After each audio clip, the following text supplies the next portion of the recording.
Bueno, estaba trabajando con Gerard Boyer, el artista de esta obra, ya antes de la invitación a comisariar la Expo.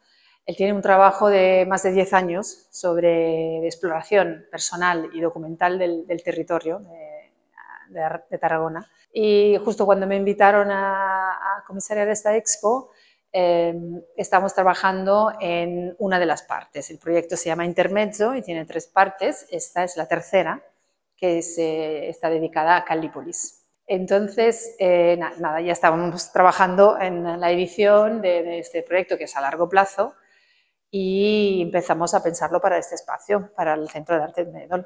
Es una exploración del territorio de los espacios abandonados, los espacios dentro de la ciudad de Tarragona que están descuidados, que ya no tienen una identidad.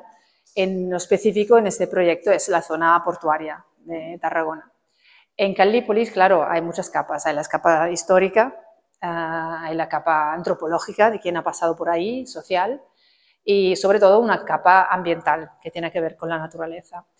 En su trabajo podemos ver todas esas capas que nos dan muchos significados diferentes. Podemos analizar como si fuese casi una preservación de los objetos, una catalogación personal, emocional, una arqueología contemporánea, ¿no? Con todas esas diferentes capas de elementos. Dentro de todas esas capas de significado, quiero destacar el tema de la naturaleza. Una pieza importante dentro de la obra Callipolis es el eucalipto, que es como un símbolo de resiliencia, de sobrevivencia, de lucha dentro de un espacio que se ha quedado al momento sin identidad.